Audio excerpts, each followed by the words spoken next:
Love you, baby. You're beautiful. A couple of years, things may change when all the kids grow up and start wearing ties and going to the polls. You ever have that feeling where you're not sure if you're awake or still dreaming? Thank you. All right, we will move on to public comment. With a couple people online tonight. We'll start with Michael. How many times am I going to unmute? Can you hear me? Yes.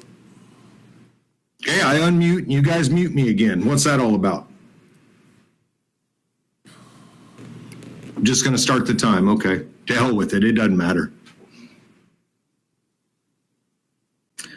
Got a lag from the host. Now, where's the host at? I can't see the board anymore. We just shut down the video there? How come it's lagging? I don't know. Can you guys not run your web shit correctly? That's your warning, Michael. Oh, Gordon, is that you? Gordon, is that you giving me a warning? So you want to get mixed up in this too? Your tyrannical bullshit isn't going to work, buddy. There we go. Thanks for coming, Michael. All right, So you're going to shut me off, huh?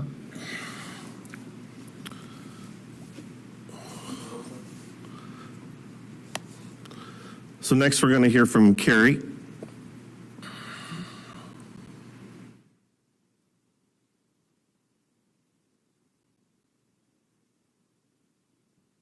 Yesterday, there was a post on X about this school district that was pretty alarming. It even got the attention of Harmeet Dillon, who is the Assistant Attorney General to Pam Bondi. She used one word when she retweeted the post, and that word is problematic. This X post that has been seen by over 500,000 people was about your LGBTQ advisory guide. The post stated, quote, Kansas School District at USD 497 advises that kids can use the locker room and be on sports teams that correspond with their gender identity instead of their sex. This is a district violation of Kansas law and Trump's EOs, end quote. I want to know why you guys aren't following the law when it comes to men and women's spaces and activities. I would also like to know if you still are disciplining up to termination your faculty, staff, and even substitutes for not using preferred pronouns as students. A reoccurring theme with this district is you don't follow the law. Maybe you all should stop being problematic, then you wouldn't have so many issues. So moving along. Lucky by Alice Sebold is a disturbing book that is in your school district for adolescents to read. It is available for those precious children you are so-called protecting from hearing foul and obscene language at these board meetings. To everyone listening, know that what I am about to read is what this Board of Education and Superintendent believe is appropriate for the students of this district to be exposed to. What they have deemed adults saying a cuss word during public comment as a crime. He lay down on top of me and started humping. He worked away on me, reaching down to work with his penis. I stared right into his eyes. I was too afraid not to. He called me bitch. He told me I was dry. I'm sorry, I said. I'm a virgin. He began to knead his fist against the opening of my vagina, inserted his fingers into it, 3 or 4 at a time. Something tore. I began to bleed there. It was wet now. It made him excited. He was intrigued. As he worked his whole fist into my vagina and pumped it, I went into my brain. He grabbed my breasts. He twisted the nipples with his fingers, laughed at them with his tongue. Give me a blowjob, he said. I want a blowjob. He held his dick in his hand. Put it in your mouth. I kneeled before him. He grabbed my head. Put it in your mouth and suck, he said. I took it in my hand. He shoved my head forward and I put it in. It touched my tongue. The taste like dirty rubber or burnt hair. I sucked in hard. Not like that, he said, and brought my head away. Don't you know how to suck a dick? No, I told you, I said. I've never done this before. Bitch, he said, his penis still limp. He held it with 2 fingers and peed on me. The book Lucky says bitch 6 times. It says fuck That's your warning. 7 Thank times. you, Carrie, for coming. It says shit 3 times. Yet you provide.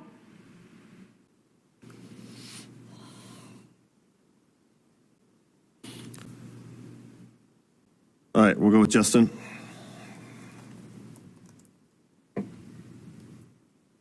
Can you hear me? Yep. All right, so it sounds like your guys' COVID policies are the reason your enrollment numbers are down and declining. I tried telling you morons this would happen during COVID, but you and this entire community just dismissed me as a crazy person.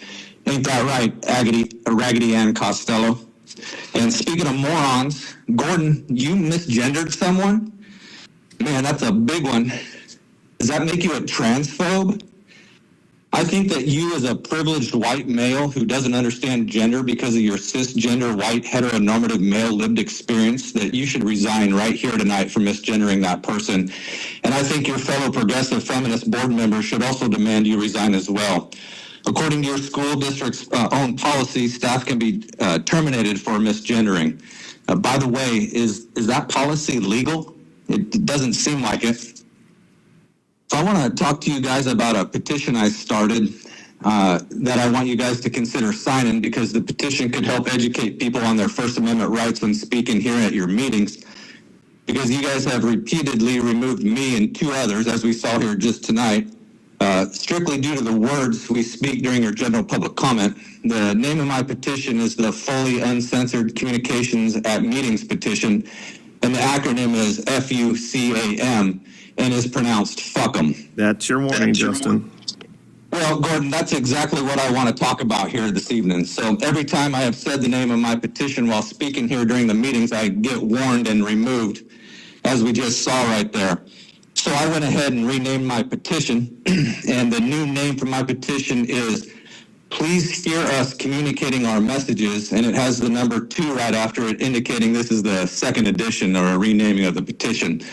So that new acronym is PHUCOM2, and that is pronounced fuck 'em 2. All right, thank you, Justin. Well, hold on.